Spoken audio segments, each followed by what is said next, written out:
so now I'm doing what I want. I did it for the love of the shit. Doing it for the love, so now I'm doing what I want. I did it for the love of the shit. Hip hop and rap, yeah, that's where my heart's at.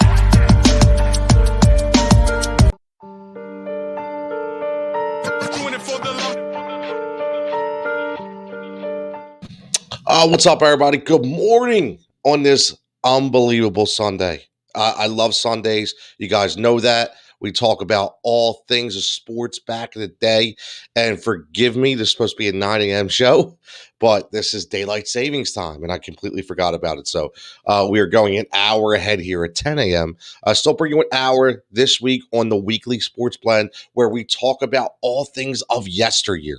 One of my most favorite and exciting shows to do every single week, because I think sometimes as we move forward, we forget too much about how great we've had it, especially in our lifetimes as well. So we're going to talk a little NBA, we're going to talk NFL, we're going to talk things like baseball, we're going to get in the world of wrestling a little bit, because this 1996 year was historic for the world of wrestling. So we have to get into that as well. I mean, look, I'm wearing the Ray Allen, okay? Wearing a Ray Allen jersey specifically.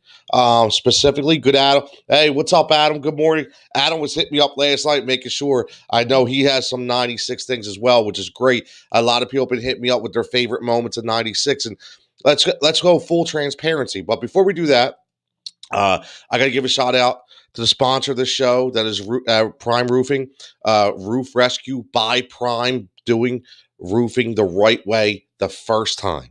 Okay, virtual inspections, or phone calls, consultations, insurance claims, you name it. The Home of Roof Rescue, they do what they need for your needs right the first time around. There's a number, 215-322-5634. Give them a call if you need anything. They will not steer you wrong. And tell them Tony Jigsaw Cutillo sent you as well. That might get you a better conversation. Now, I'm just kidding. But going forward, let's look in the world of 1996, which number one was a historic year for the NBA.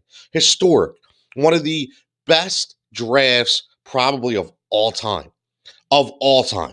The draft in 96, not only locally in Philadelphia, was the home of Allen Iverson. Okay, but, and we all remember Selection Day, right? The lottery day, I should call it, because today is Selection Sunday, by the way, for NCAA basketball, which we'll look at that as well. But right now, I remember, I can tell you right now, the first thing I can tell you is, if I asked you 1996 lottery, what is the first thing that you remember? And I guarantee you, the first thing that you remember is Pat Croce going like this, high-fiving everybody, because Pat Croce got the number one overall pick, and they knew that pick was going to be Allen Iverson. But you have to look at some of the other names, okay, that were in this draft. And like I say, this was a historic draft. I mean, if you think about the bona fide Hall of Famers at that time that were going to come out of this draft, let me tell you, think about it. Number one, it's Allen Iverson, right? Allen Iverson, we've talked about this on the show, completely changed the game. Okay? Now you go back to 84 and 2003 drafts were absolutely historic as well. But just for the sake of our argument, we're talking about 96. We're going to put that right up on top of the pedestal, okay? It takes place at Continental's Arena, okay, East Rutherford, New Jersey, and it's led by Allen Iverson. But you also have guys, rest in peace, like Kobe Bean Bryant, who goes 13. Kobe went 13, right? 13, like ridiculous. Ray Allen, Steve Nash. I mean, when you go back and you look at the NBA draft in 96, let's just, you have number one, you have Allen Iverson, comes out of Georgetown. He comes with all the baggage, right? And everybody's thinking about, what's going to happen? Is he going to be able to survive in the NBA? He's a little guy. He just took over the entire league. He took the league by storm, changed the culture of the game, changed the way the game is played forever. Right? Honestly, forever. I mean, we talk about, on a Heat Ratio, we talk about culture in sports, and Allen Iverson I said it before, I'll say it again. He brought music into the NBA. He brought culture into the NBA. He showed that it was okay to have tattoos and baggy pants. And a lot of people say the baggy shorts came from the Fab Five and Chris Webber and Jalen Rose, but that was NCAA, right? That still wasn't the norm in the NBA. Allen Iverson was the reason for that. He was the reason why everything changed, and for the better, in my opinion, 100%. Absolutely for the better. Now, what we will also say is we'll look at other players as well. And if you look at this draft, but if I was to tell you, if you had names like Steve Nash and Ray Allen and Allen Iverson, well, Allen Iverson already number one, and Kobe Bryant, who would be the number two pick after AI? You would think probably Kobe, right? No, no. How about my man Marcus Camby? Now, Marcus Camby, another huge local connection, right? Marcus Camby had a decent NBA career. Okay. He bounced around plenty of teams, but drafted by the Toronto Raptors. But the local connection is he comes out of UMass. Now, for people, right? And Adam checking in, Marcus Camby. Yep, we're going to get to Stephon Marbury and Ben Wallace as well. But if you remember Marcus Camby, if you're a local person, the reason why he's so symbolic is because that was the UMass days. That was the John Calipari versus John Chaney days. That was the ugly press conferences. That was the A10 days where you had Aaron Jones and Aaron McKee God, I can think of that. Eddie Cunningham was on that team against UMass with guys like Lou Rowe and Marcus Camby, right? You remember the press conference between Calipari and Chaney where Chaney went to kick his ass, right? I mean, listen, that's symbolic. That's a local effect, right, in that draft. That I'll never forget. The A10 tournament for me was one of my favorite times of year. You go down to the Palestra, you have the bench-style seats. I used to sit right behind the backboard.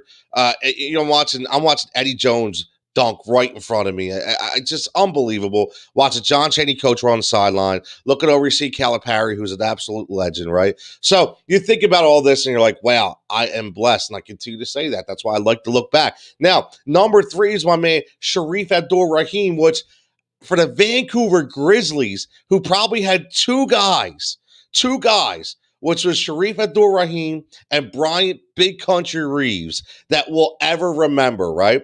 That will live in infamy for that franchise. I absolutely love Big Country Bryant Reeves. I mean, listen, go back to OSU, Oklahoma State, and you watch him play, and he was.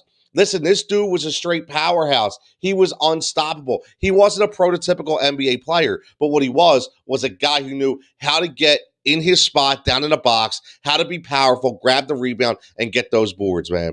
Brandon, what's up, buddy? Brandon, long time. Love it. Brandon, backstage pass, doing tremendous things, buddy. I love it. I love the new background. I love the new images. Listen, man, you know how it is. We grind hard, and we keep going. So I appreciate the check-in and the love, as always, buddy, 100%. Now, let's go to number 4, and a man who I don't think gets enough love. He doesn't get enough love in Stephon Marbury. Adam just brought him up a little bit ago. I'm going to bring him up again. Listen, the Milwaukee Bucks, they draft him, they trade him to the Minnesota Timberwolves. And, it goes back, think about it. It goes back, it's like basically the next guy is Ray Allen, okay, because they kind of switch spots. So it's a symbolic trade in that draft where you're trading Stephon Marbury for Ray Allen, basically the rights to back and forth. But to go back to Stephon Marbury, who was a guard before his time, right? Honestly, you have to go back and you have to look at film on Stephon Marbury. You have to. You're not doing yourself justice if you do not watch the way the Georgia Tech alum, Bobby Cremins, Georgia Tech alum, right? Think about those Bobby Cremins teams. Another coach doesn't get enough love, in my opinion, either. But Stephon Marbury, we talked about Allen Iverson changing the game for the better on the court. How about Stephon Marbury changing the game off the court for the better, establishing his own shoe brand, where he was literally giving shoes away and making them for kids in other parts of the world that did not have the ability to even understand what a shoelace was, to even understand what they could put on their feet. That's what Stephon Marbury was. And I'll tell you, say whatever you want about Stephon, but goddamn was that dude exciting to watch. I mean, if you think about the guys that came out of this NBA in this draft, that dude was exciting to watch. Listen, he's a reason why I'm a huge Chris Paul fan. Because before there was Chris Paul, for me, there was Stephon Marbury. And I don't care, that because he played, again, I'm a Jordan guy, right? You see behind me, I'm a Jordan guy. I don't care that he played for the Knicks too, okay, which is one of the hated villains of Chicago, right? Because they would go back and forth, and we'll talk about that later as well. But Stephon Marbury had a very, very good NBA career. Very exciting, did a lot of things. And the thing is, whether or not he's a guy that is, known for anything in particular, or if he's a Hall of Famer, right? Anything, because obviously he's not in the Hall of Fame, but at least he's in the Hall of Fame of being remembered. The Hall of Fame, he's he's a historic player because of the moments that he left us on and off the court. So to me, that's enough. Not everybody gets in the Hall of Fame, but that doesn't mean that they weren't a good player and they weren't able to leave us with memories on the court. Now, number 6, and we're not going to go through every single pick, but I'm just going to go through some symbolic picks here. Let's not forget number 5. I can't skip over number 5. Now, we mentioned it, right? Now, this is a Hall of Famer who gave us some huge shots, some big shots all the time. And I'm not talking about Big Shot Bob Uri, but I'm talking about my man right here, my man Ray Allen. Okay? Ray Allen, another guy, quiet, silky smooth, man. Silky smooth. Listen, he's always going to remember for that and revered for that shot with Miami. Everybody remembers a lot of those last game winning shots for the Miami Heat. But, ever since he came into the league, I don't know if there was a sweeter shooter at that time than Ray Allen. Now, we talk about 100% that in my opinion, and a lot of people's opinion, that Stephen Curry is the GOAT. Steph Curry is the guy that we will continue to say is the best player or is the best shooter of all time in NBA history. No matter who comes along, nobody is going to grab the torch from guys like Steph Curry. But a 1B is absolutely going to be Ray Allen every time. And I'm a Reggie Miller guy too, but Ray Allen was so silky and Ray Allen was so smooth, like I said earlier. And no matter what team he was on, he made a difference. You had to cover Ray Allen. You could not leave Ray Allen alone. Okay. Obviously, he starts out with Milwaukee. He goes to Seattle. He plays in Miami. We know all about that, right? But from the infamous UConn days, right? With the Jim Calhoun teams, right? Think about that. Jim Calhoun, legendary coach for UConn. You think about guys that came out of UConn that people forget, like Caron Butler, who had a really good NBA career, but was injured a lot. We forget about that. But he came in prolific scorer, right? But think about that team he was on. He comes and grabs some spotlight from the big dog, Glenn Robinson, right? And the man, Sam Cassell, who was a sniper, man. Sam Cassell, which should be, heralded right now for the work he's been able to do with Ben Simmons, change him into an absolutely different player. Sam Cassell, no matter what team he was on, he's another very underrated player, man. Very, very underrated player, which is, I could watch Sam Cassell for days. Right? Sam Cassell made spacing on the floor. Sam Cassell knew how to create his own shot. Sam Cassell knew where to be and how and what to do and how to do it all in a matter of seconds. You cannot discount my man Sam Cassell. But then Ray Allen, what he does is he goes from a team, okay, with Glenn Big Dog Robinson and Sam Cassell, who, listen, they were good in the playoffs, but they were never able to win a ring. Okay, they were never able to win a ring. So then he gets traded in 2007 after he breaks several records for 3-point and free throw shooting on that team. He goes to the Boston Celtics. And listen, there's the powerhouse team. There's probably the first time in the NBA when you have the power team, right? After Jordan leaves and everything, the Jordan era is over. You look at the power teams. And in 2008, now I get that we could talk about Kobe and Shaq, who were an absolute power squad. But when we're talking about a big three, okay, Kevin Garnett, Paul Pierce, and Ray Allen for the Boston Celtics. I mean, listen, he gets traded in 2007. They win the NBA championship in 2008, right? And then, first of all, let's just look at that team. You're talking about number one, Kevin Garnett, a guy who doesn't get talked enough about as well. Okay, he doesn't. Comes out of high school, and this dude, whether it was Minnesota, whether it was Boston, the guy was unstoppable. He was a different force that the NBA had never seen. A big man, like right now, we talk about the big men who are able to run the floor, shoot the three, shoot the outside perimeter game, box up, post low, rebounds, blocks, you name it. He was a stat stuffer. He did everything, right? He did everything for no matter what perspective team he was on. And then you add him with Paul Pierce.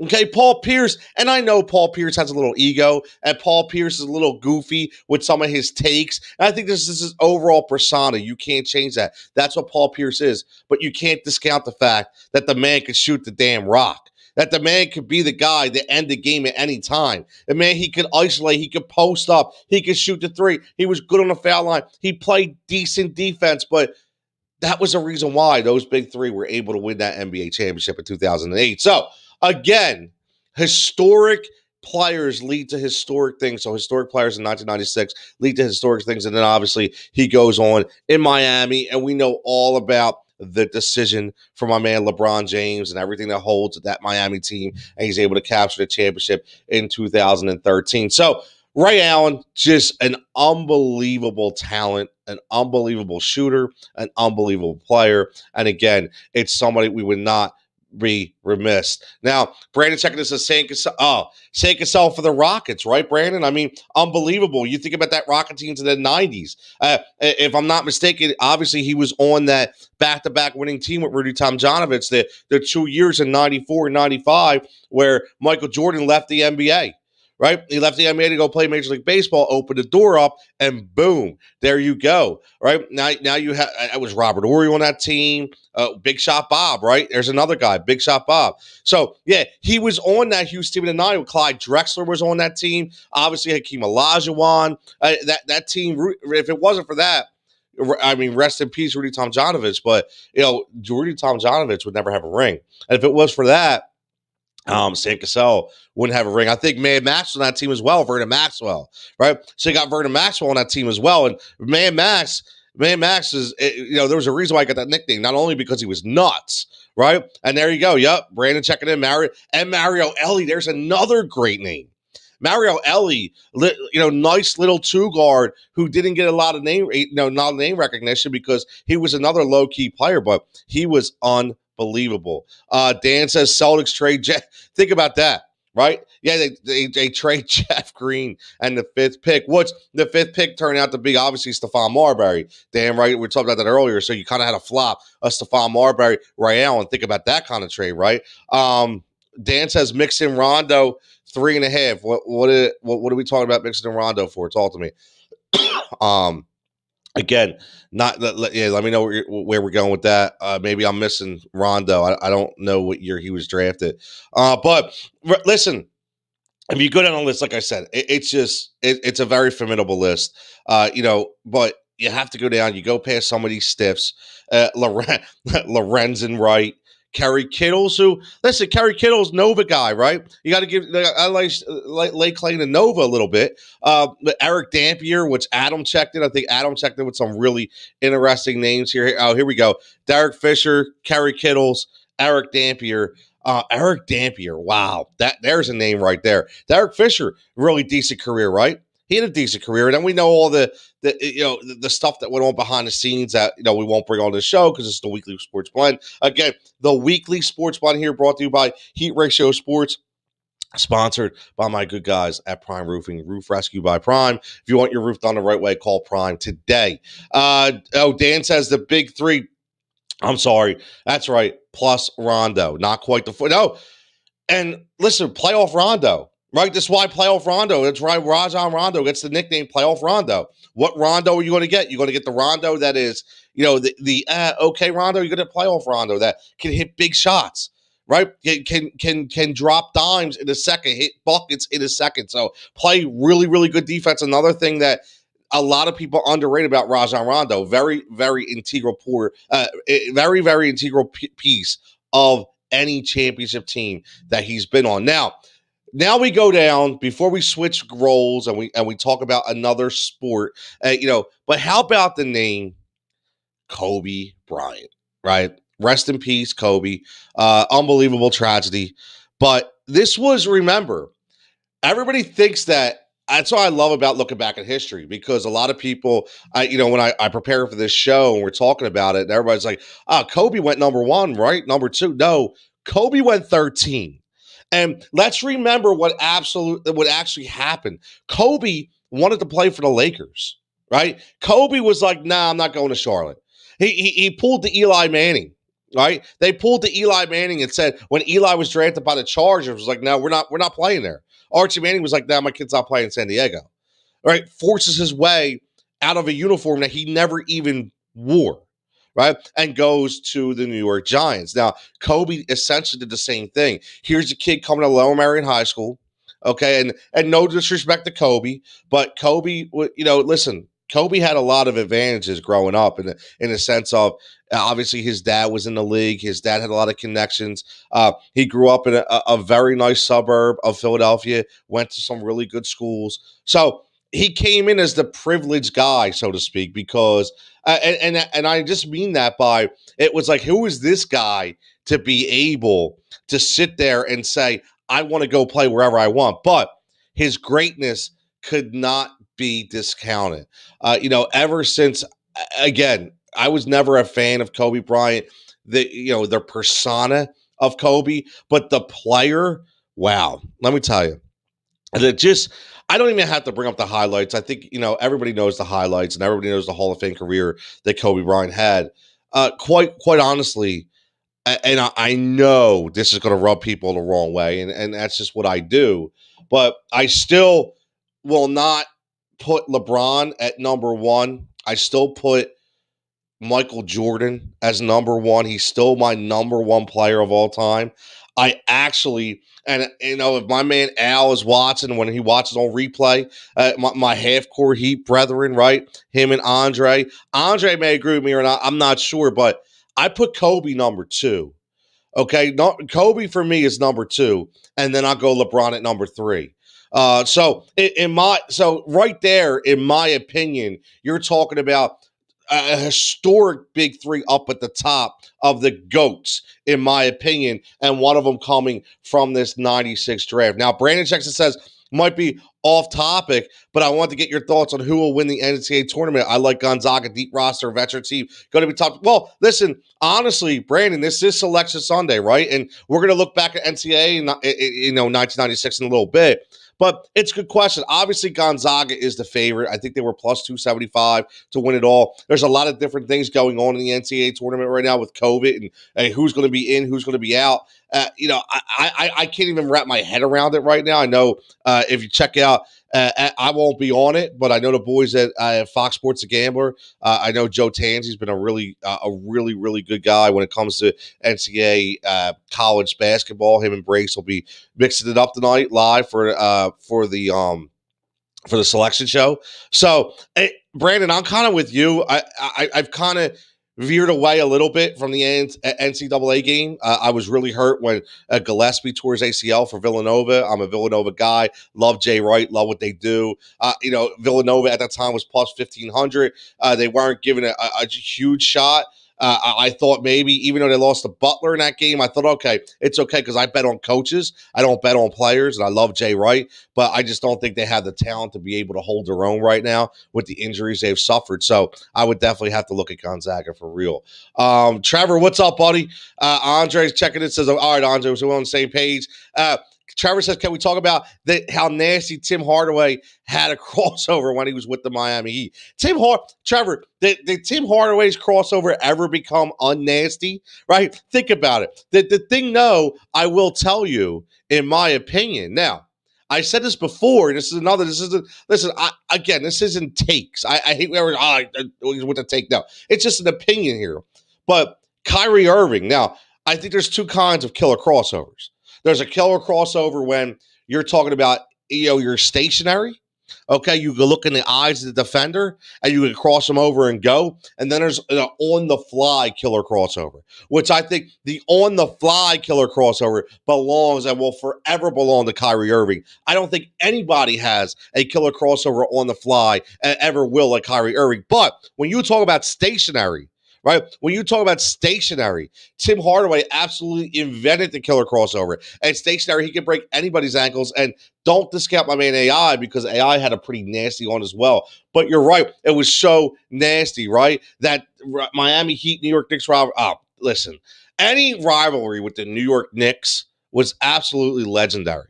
Was absolutely legendary, right? Think about, I mean, I love, and this is great because it's symbolic right off of Patrick Ewing getting his, getting his jersey home in MSG. The Georgetown coach right now, Patrick Ewing, we talked about on the show, and we talked about on Half Court Heat as well that we do on Sunday nights, being Al Griffin, Andre Johnson on Heat Ratio Sports. We talk about the big man in Patrick Ewing and what he was and how legendary he was, and think about if Jordan wasn't in the NBA when Patrick Ewing was there, right? Patrick Ewing would have definitely gotten a ring back then. I could tell you that 100%. The Knicks Heat, well, I'm listen, I'm going to go. It's funny. You bring up moms, Trevor, and I'm going to go full transparency here because, again, I think we could all relate to who got us into sports and how we got into sports. And I'll tell you what, my mom was such a tremendous sports fan that I don't know if you remember the store Caldor. Okay, I'm going to show my age a little bit. Okay, if you look at my fade a little bit, you'll see some gray. But the store Caldor, I remember my dad was a shift worker, so he worked a lot of night work. So I literally would, I bought a fold up. It was a chair. Okay. And what it was a big comfy chair and you could sit on it, had a big pillow in the background. But if you flipped it over, it became a bed on a floor. And back then, you had a 27-inch TV. It was huge. So my mom had a 27-inch TV in her room so she could watch the NBA finals. Okay. Every year in June, that would come on at like 9 o'clock. And I grew up on the Boston and the Laker final games, okay? Watching, Dennis Johnson and the Chief Robert Parrish and Kevin McHale and Danny Ainge, right? I mean, listen, Larry Bird, I grew up on that against the Lakers. Okay, the Lakers teams of Michael Cooper and Byron Scott and AC Green and Kareem and Magic. That's what I grew up on. That's how my mom got me into the game because what I would do is my dad went on night work. I would lay in her room, probably fall asleep on the floor on my Caldor fold-up chair, which was my bed. But I watched basketball every night. So I know exactly what you're talking about, Trevor, when you say about your mom losing her shit and throwing a remote. My mom used to do the same thing, man. And that's how I got into sports. Now, Dan checks in with a really good lineup right here. Mason, Ewing, Anthony Mason. How about just go back and look at Anthony Mason, right? And you can, here's the thing. You're talking, you can take Mason out and put a guy like Xavier McDaniel in because of the way, so they changed over the years. Xavier McDaniel was a nasty player before his time. A guy that was tough and that could shoot on the perimeter and post up. I mean, that was the hardcore back in the day NBA where you lived in the trenches down there, right? You lived in the paint and you were bumping and banging all day long, right? Again, man, name another NBA player hanging with Biggie Smalls, only Anthony Mason. Listen, Anthony Mason is not. What's funny about Anthony Mason? He always looked like I want to laugh, but no disrespect to Anthony Mason, but he reminded me like Beetlejuice. He looked like he had that real little head. He had such a tremendous build. Like it looked like his head did not go with his body. That's what I remember about Anthony Mason. But before we move on to a historic time, okay, we talk about Kobe, rest in peace. We already know about, but you're talking, how about Peja Stojakovic? Okay, Stojakovic was one of those elite shooters. Okay, for the Sacramento Kings. Number 16, he was the guy who just run and shoot. He, listen, he could make his way a little bit. He didn't know how to isolate, but the man lived on the outside, and he was deadly. And then you go with Steve Nash. Let's sum this up with Steve Nash. Again, Hall of Famer, coach for the Brooklyn Nets right now. But the memories that we have for Steve Nash, and again, whether it be Phoenix or Dallas, the guy, I don't listen. I don't know if he gets talked about enough. I don't. I really don't. He taken 15 right by the Suns, but he really didn't do. I mean, listen, he had okay years with Phoenix, but it was when he went to the Dallas Mavericks 2 years later. Okay, and listen, he was unbelievable. Right? He mixed. It was between assists and buckets, man. It was dimes and buckets. That's exactly what the difference was. So you look at the contributions he gave to the Dallas Mavericks. I mean, you just look at he led the Suns to the Western Conference Finals and was named a league MVP. In 2005, 2006, was runner-up for third consecutive MVP. Okay, to his team and Dirk Nowitzki, right? So, I mean, when you think about it, you know, it's an evolution effect of Steve Nash because he gets drafted by the Phoenix Suns. He doesn't really develop into the guy in 2 years. They trade him to Dallas, has a legendary career in Dallas, and then he becomes a free agent and he goes back to Phoenix, right? He goes back to Phoenix after the 2003-2004 season, and then 4 and 5, he goes to the Western Conference Finals, and he's named league MVP. And then he was named MVP again the following year. Like I said, he was the runner-up for his third consecutive, but against former teammate Dirk Nowitzki. So, listen, Steve Nash, tremendous career. Again, and I tell especially my own kids when I say, go back and look at some of these guys and what they have done throughout their career. Okay, what had they done? And if you look at highlights, you can emulate all these talents to specific talents right now. You really can. I mean, this guy. If you just look at his MVP years. Okay, when you look at 2004, 2005. Okay, back then. Again, you have to go back in the era, right? That's why I always say it's got to be errors. But he was 15 and a half a game and 11 and a half assists a game. Back then, those double numbers were legendary. The following year, 18.8 a game, 10 and a half assists per game. And then the following year, 18.6, 11 and a half. He was a double machine, right? The following year, 16.9 and 11.1. Right, then he takes a year off. He's 57, 9.7, just under that 10.0 threshold. But then he follows up two more stellar years, 16 and a half and 11 and 14 and a half and 11.4. Steve Nash was the real deal. I love Steve Nash. This is great. Andre, this is why I love looking back, buddy. I love looking back. Trevor says, don't forget about the legend, the Lakers legend, Steve. Listen, Don Nelson.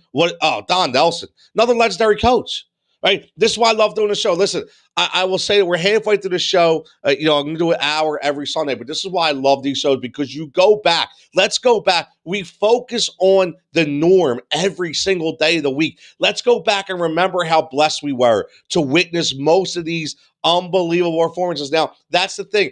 Blessed, and I say blessed. Number one, it's indicative of today because this is Sunday. This is God's day. I am a Catholic guy. I do have faith, so this is God's day, and I am blessed because I was able to witness these performances, whether it be live on a TV show or be able to read about them or watch the highlights and know that I was born in that era. So I'm very blessed in that perspective. So these years that I go back are years that I feel very close to. I'm not going to go back to 1950 and 1960. I'm talking about years where I feel blessed to be able to witness some of these things live or be able to know that they were happening live when I was there. Brandon says, Paige, Paige, hell of a shooter, Brandon. You can't even, I don't even think that you can go and be any different, and say that, he wasn't a hell of a shooter. And we talk about the rotation, right? The rotation of the ball. We all know whether you are a head basketball coach, whether you are just very knowledgeable in the game and understand the techniques and the characteristics and the fundamentals. Okay, you know the drill where you lay down, right? You lay down, you throw the ball up, right? You throw the ball up on your wrist. It's great, and you just want to see the rotation. Okay, the Spalding name being rotated back and forth. I don't think I've ever seen Peja Stojakovic shoot a shot that wasn't in that rotation. And you go back and watch Paige Stojakovic, and I understand that I'm lumping this in to a whole hell of a cast of shooters. I don't think Paige had ever shot an unrotational ball, if that's a word. Let's just say I don't think I've ever seen him shoot a shot that wasn't in perfect rotation. I think that is huge. And also, Brandon brings up the glove, man. Gary Payton, the glove. I mean, is that one of the most tremendous nicknames of all time? That's how you know you're good, when you get a nickname called the glove. Correct me if I'm wrong. Dan says Price. Wow, Price, Johnson, Nash, all affected or overlapped each other's career by being on the same roster or getting traded. Now, that's a really good point. Mark Price, Kevin Johnson, and Steve Nash. I have to look at the only guy I would question is Price, but I think you're right. I always forget about Price after Cleveland, but I think you're right. Being honest, yeah, or getting traded. Yeah, I think you're right. And look at those names right there. Mark Price. I mean, I know we're in 1996, but you think about Mark Price. Another again back in that day, you had those prototypical shooters that would stay on the outside, and they weren't known for dishing. They were known as being the perimeter players, right? So you put John Paxson into that, you put Steve Kerr into that mold, right? Again, Steve Nash, tremendous. And Kevin Johnson.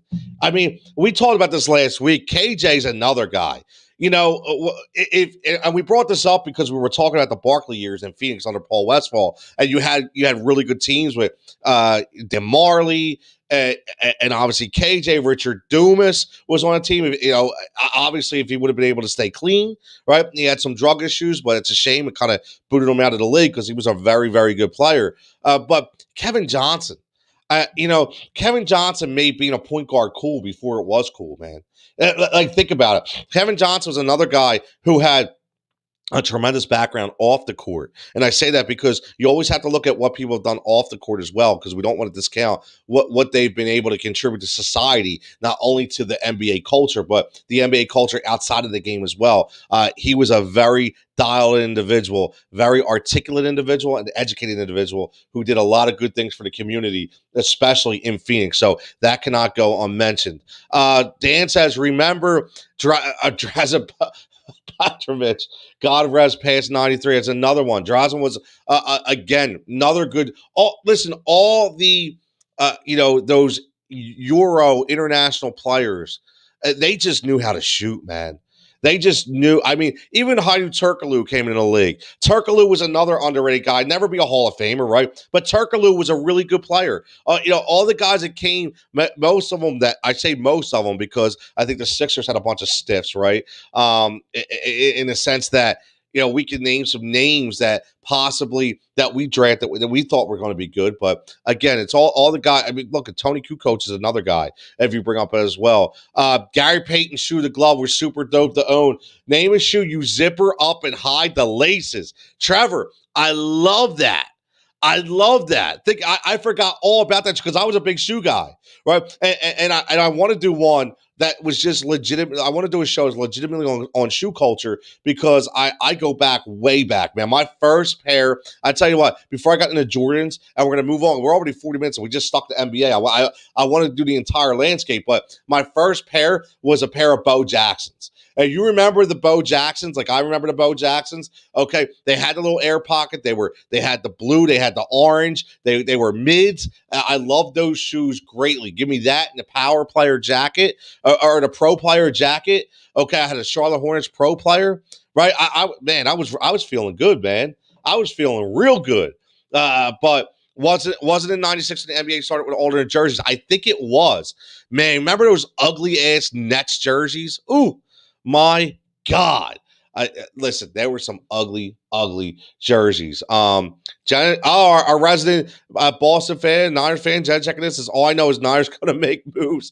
$30 million over the cap. Jenna, again, I fully am aware that the Niners are one player away in my optimism, and that is a quarterback. So we shall see what happens with them.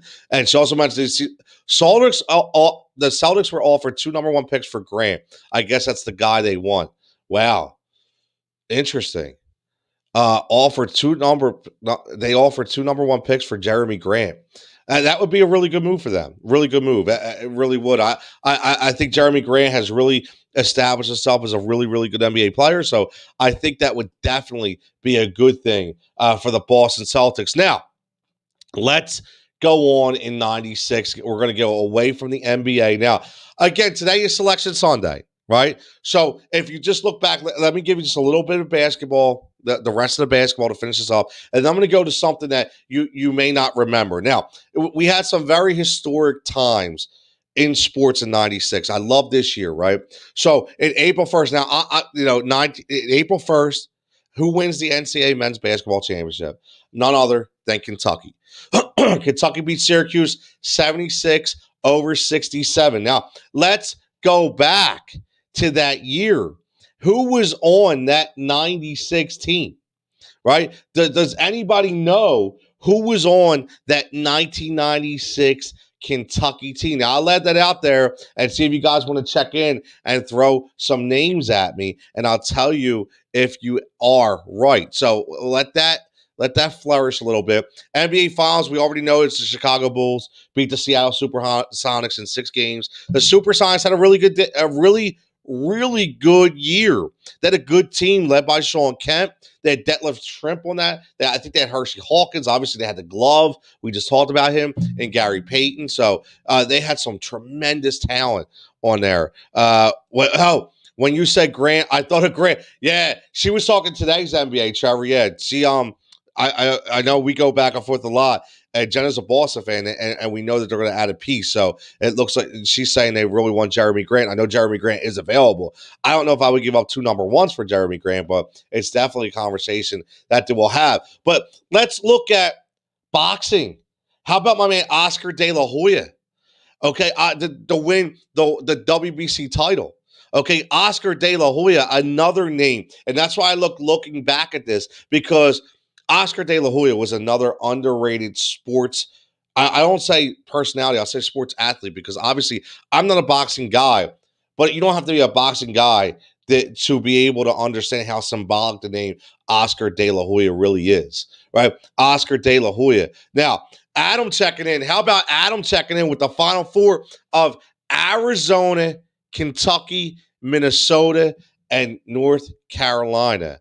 Wow. That is now, Adam, and let me know who was on, if you can, who was on that Kentucky team. Who was on that Kentucky team, because I'm curious that who was on that team. Now, one name I want to bring up before we move on, because let's do this. I want to run through a couple names just because we talked about last week. We talked about tennis, and I'm not going to spend a lot, but I want to give everybody their due here, because I have to end this on a symbolic point in sports history. And I only got about 20 minutes left here. So, number one, if you look at the tennis, and you just look at the big four who won, whether it be Wimbledon, the French Open, the U.S. Open, male, female. Okay, you look at names like Boris Becker and Pete Sampras, who we brought up before. Boris Becker and Pete Sampras, to me, one of the greats, both one of the greats, right? Andre Agassi wins the Olympics. How about some of the women? Monica Seles, Steffi Graf, Mary Jo Fernandez, Lindsay Davenport. I mean, how many people actually bring up these names, man? That's what I'm talking about. We are so blessed to be able to understand. Look at Brandon checking in with Nazi Muhammad and Rod Mercer. How about Nazi Muhammad? My God. How about that name? Think about that. Wow. Nazi Muhammad. Oh, man. Rick Pitino. Yep. Rick Pitino, one of the greatest coaches of all time. No matter what you think about what his deficiencies are outside of the game, I'm just talking about on the court. Listen, one of the best coaches of all time, right? Whether we're talking about Louisville as well, what he did with Louisville too, right? Wow, look at look at some of these things. This is why I love doing this show. Scott Padgett, and how about Jamal McClure?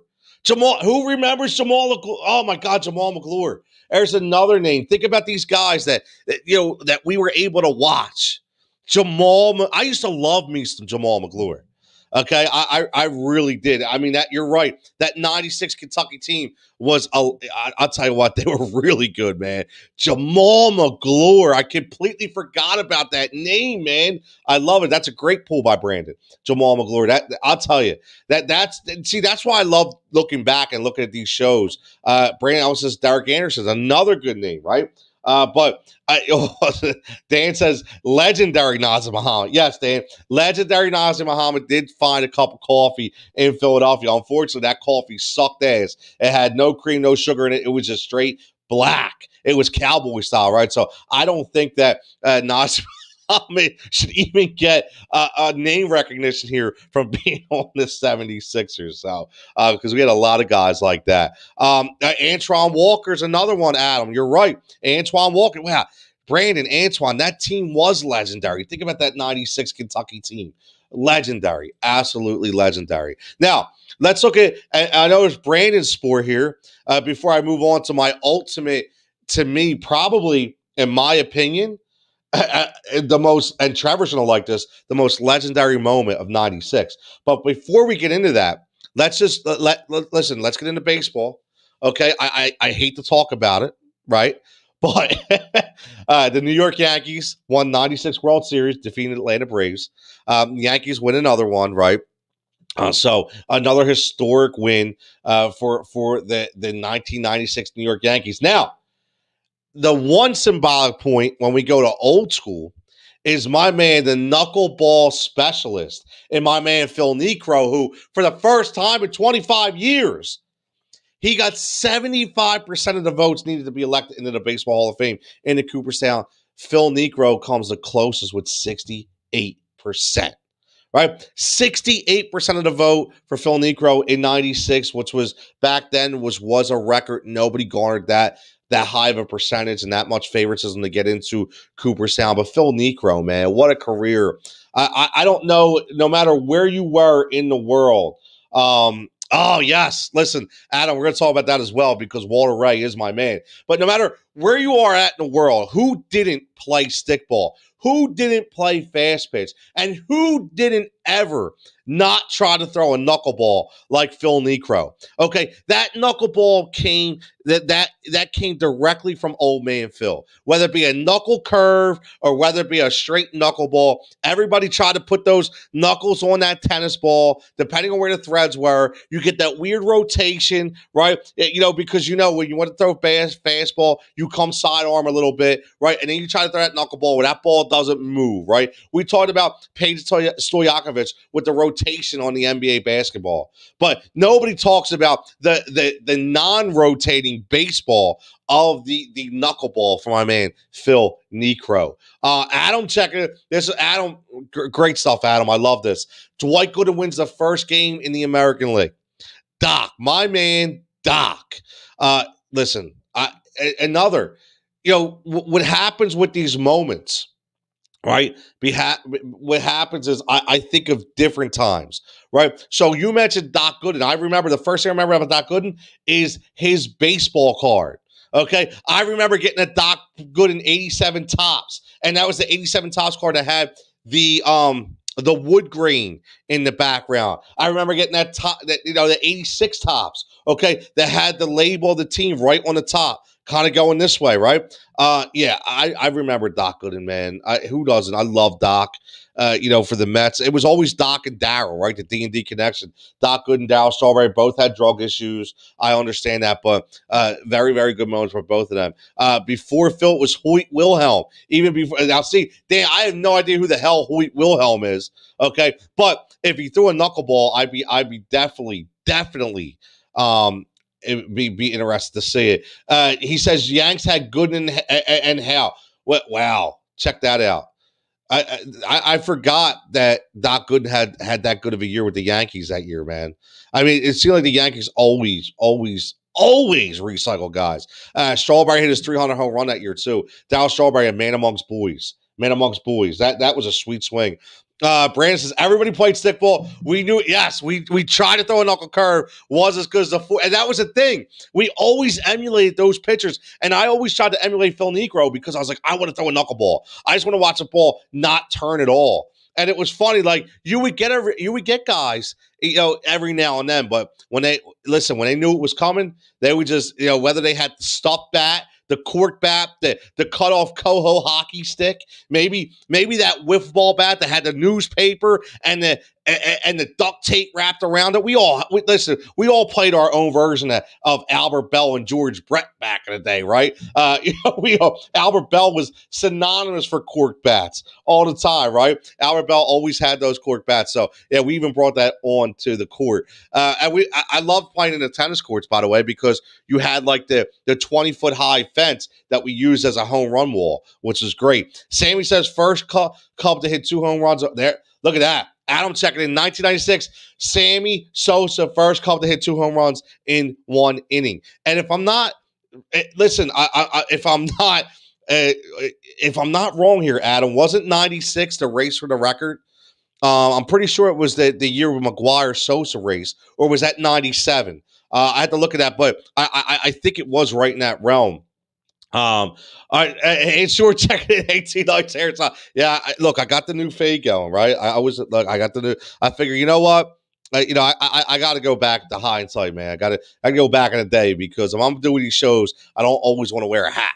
So I got to, and I'm not receding yet, right? I'm not receding yet, so I'm able to pull it off for right now. Brandon, thanks for checking in, Ed. Brandon says the 96. Listen, the 96 Braves rotation. Right, I don't know if we talked about that last week or not, but I think we did. Dan, I know Dan's watching. Dan, that is exactly how Brandon says how to assemble a team. Absolutely, 100%. Obviously, that rotation was led by Glavine and Maddox, and I can't remember. Was Avery? Was that an Avery year in '96? I know they had so many great pitchers of the Braves in '96. But while we look that up, Dan says Mariano Rivera. Check that out. That's a great point. 98 was a home run chase. Okay, so race for the record was 98. Okay, yes, a race for the record was 98. Mariano Rivera, the setup man for the Yankees, right? Closer John Wetland. Who remembers John Wetland, who had a cup of coffee in Washington as well? Or I should say, was it even Washington or was it Montreal? Okay, but John Wetland, wow, I'll tell you, there's another name that people forget about, being a closer for the Yankees in '96. Mariano Rivera, Big Mo, being a setup guy. Yes. Yep. Avery. Yep. We talked about Avery and Browning Nagel. Was it Danny Nagel or Browning Nagel? Why do I? Yeah. All I know is Nagel. Yeah. Listen, that was a tremendous rotation. You know what was great about that rotation is, when you look at Smoltz and Glavine and Maddox, number one, they weren't young, right? Think about that. They weren't young. And you watch the evolution of Greg Maddux being able to paint those corners. Tom Glavine, Tom Glavine was yeah, that's it. Dan says Browning Nagel was the Jets. I knew. Listen, I always get Browning and Denny messed up. I mean, Browning Nagel is a classic name, by the way. I don't know who names their child Browning, but I'll tell you what, classic name. Now, when we get back, Tom Glavine, what did he throw? High 88, 89, maybe 90, but just the way of his rotation, of the ball, his stature on the mound, his delivery, it just had people off, man. And he was a scientist, right? He was a scientist. You had Leo Mazzoni rocking in the clubhouse, back and forth. Bobby Cox, historic manager, continue. I mean, listen, the amount of consecutive pennants that the Atlanta Braves won. Listen, it's undeniable. It really is how great that team was. Adam says Kobe Puckett retired. How about my man Kirby? Think about the Twins teams that my man Kirby Puckett was on, man. I mean, he had some really good teams. I think here goes a couple names. And again, I'm telling you right now, I ain't just ad-libbing this, so I may be wrong. I did not look up the Minnesota Twins with Kirby Puckett. But if I remember, I think Kirby Puckett on that team, we want to talk about underrated closers, Mariano Rivera. Mariano Rivera, who wasn't even a closer at the time, but talking about John Wetland. How about my man Rick Aguilera? Okay, Rick Aguilera for the Minnesota Twins, who he comes from being a starter for the New York Mets, going over to the Minnesota Twins and being an historic closer for like 3 or 4 straight years. My man Rick Aguilera was unbelievable for the Minnesota Twins. People forget about that. So Kirby played on some really, really good Minnesota Twins teams. Yeah, the big three on Braves, 29 and 30 years old. So think about that. Like just entering, because baseball, you obviously you can pitch to your 30, but that 29, 30 is, they weren't young kids, they weren't old. They were right there ready to take off, man. 100%. Brandon says, Jim Leyritz, Wade Bach, Charlie Hayes. Dan, there we got a Philadelphia Philly reference. My man Charlie Hayes and Derek Cohn. Because I just got Derek Jeter, David Cohn, but David Cohn, listen, these are the names that I love bringing up. David Cohn, number one, we talked about delivery. He was one of the first guys that had that very low stature on the mound, right? He had the long leg kick out and the over the top delivery. So it was really cool to watch him. Kind of like, Tim Lincecum would go down pretty low when he would pitch as well. But David Cohn was another scientist on the mound. I loved watching David Cohn pitch. He went 4 or 5 pitches deep, man. He was all over the place. Charlie Hayes, Dan, the third base, Charlie Hayes. Oh my God. Thank you, Brandon, for that name. I completely forgot about Charlie Hayes. What a roster. And Mr. November, Derek Jeter. Listen, what more can you say about Derek Jeter? Really, he was just a guy, carried himself, played the game the right way. Mr. November, he was Mr. Yankee. He was the guy. If you're a young sports baseball fan, and especially if you play the game of shortstop, and you want to emulate yourself after somebody, definitely go back and watch some Mr. November, Derek Jeter films. That's one thing for sure. Griffey, 8th youngest to hit 800 home runs. Adam always come. Listen, I would tell you something. I got to give a shout out to my man Adam, because Adam hit me up last night and wanted to know, we still, what time's the show? What is it 1996, right? He hit me up and I was like, yeah. So he's like, all right, I'm going to look some stuff up. So he's bringing his own heat and firepower to the segment, which I absolutely love. Griffey, the sweetest swing ever. I just keep thinking, if Griffey was able to stay healthy for a distinct amount of time, how much better he was. Even though he had a great career, how much better he absolutely would be. Dan says David Cohn was the first rent-a-player on. And that's the thing.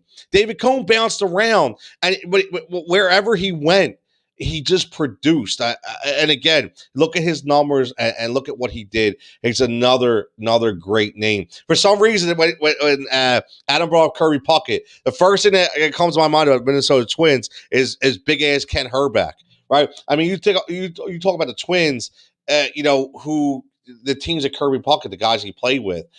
Listen, I think Tommy Herr was a second baseman when Kirby Puckett was there. I'm trying to think. Jack Morris, was one of the pitchers with Kirby Puckett. Kirby Puckett, another great Major League Baseball player. But right here on the Weekly Sports Blend, Gary Gaetti. There's another great name, Gary Gaetti. So every week on the Weekly Sports Blend, we go around. Now today, we bounce around not as much, only because I think 1996 was so symbolic for the NBA because it gave us so many different players, Hall of Fame players, tremendous draft. Okay, so because of that, we spent a lot of time, a lot of great conversation. Okay, we talked a little tennis.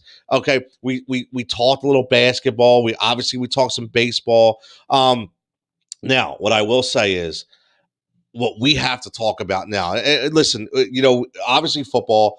Everybody remembers. I want to do a really quick overlay of this. The Dallas Cowboys win over the Pittsburgh Steelers. But remember who the one guy who wins the MVP this year? That year, does anybody remember? And he gets a really big payday. After he wins the MVP, it's a really big payday, and the payday he got was from the Raiders, from the Los Angeles Raiders. Everybody remember that? So think about that for a second. But as we finish up, Dan says Tom Glavine. Wow. That I'll tell you, man. Not Glavine, Dan Gladden. Yeah, Danny Gladden, number 22, center fielder Dan Gladden. Absolutely. Cowboys were in it, Adam. Yes, the Cowboys were in it and won it. They beat the Pittsburgh Steelers. But who was the Cowboys MVP of that game? Right? He got a big money contract. After that, I know everybody listening out there knows who I'm talking about. And once I say the name, I'll see if somebody gets it first. While we're going through these comments, Brandon says another great thing about '96, the MVP. Oh, Brandon, Juan Gonzalez. Juan Gonzalez. Now, I want to ask you something, though, Brandon, because you bring up Ken Caminetti, right? Both great players, both MVP award winners, right? So, Ken Caminetti, to me, he had to be on roids, man, right? Ken Caminetti definitely had it. Him and Bagwell, I think, shot each other up, to be honest with you. I think they were both on roids during that time. I don't care because I think we shouldn't even highlight that. We should let them all in, right? We definitely let them all in, but I just think Ken Caminetti was definitely on that. I know he had a drug problem as well, but he was a really, really good hot corner player, man.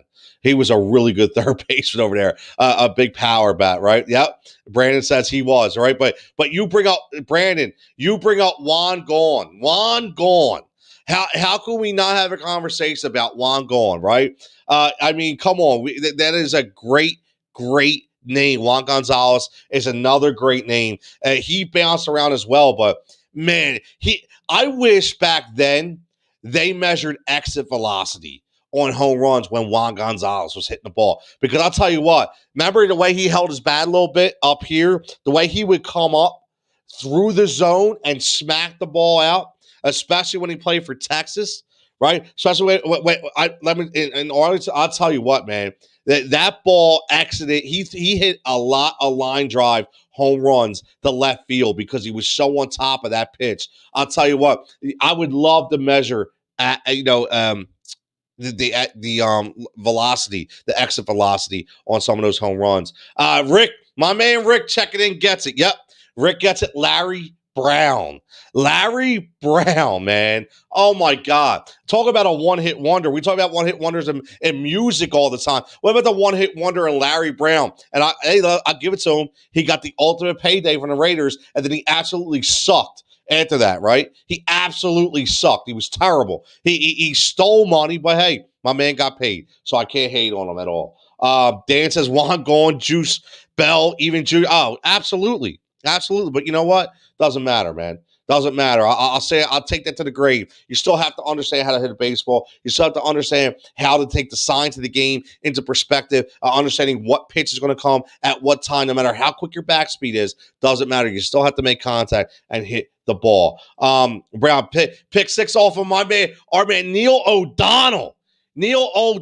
Man. Check my man Neil out. The fear to beard, right? Fear to beard, Neil O'Donnell.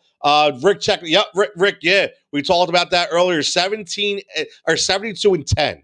Like 72-10 was that season by the Bulls, man. A great, unbelievable. That was, so you remember in 94 when, Jordan leaves, he's not there. 95, Jordan comes back towards the end, doesn't really have his legs in him. He does win a couple game winners against Indiana, but they lose in the playoffs. And then 96, Jordan came out on fire with that team when they absolutely went and they won, man. It was a great thing. Now, the last thing I want to say before I close this up is last one, because I got to get out of here, but one of the most historic, and I'm not going to say this much, we're going to end on this.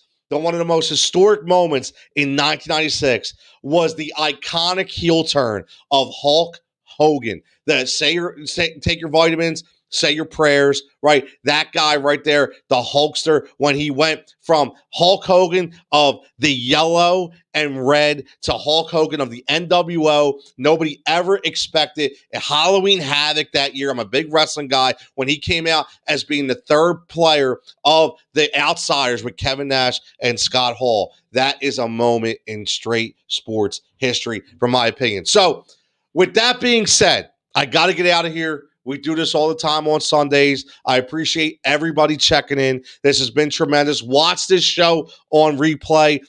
Give me your thoughts as always. Be here every Sunday. Again, I like to thank Prime Roofing, Roof Rescue right there. You see the number right going on the bottom of the screen. You want your roof done the right way, whether you need a consultation, whether you need a visual inspection, whether you need on-the-hand information, go check them out right there. They do your roof the right way the first time. Call Prime today, 215-322-5634. And as always, I am Tony Jigsaw Cutillo. I am Heat Ratio Sports. We have a tremendous, tremendous team over there. Go give us check it out. Subscribe on the YouTube page. Hit that notification bell. Looking back at 1996. And next week, right here, next week. And Brandon, you're right. Hollywood Hogan, the man. Next week, we're going to look back at the year 1993. So for everybody, have a tremendous Sunday. Stay safe. Stay healthy, and we will catch you next week.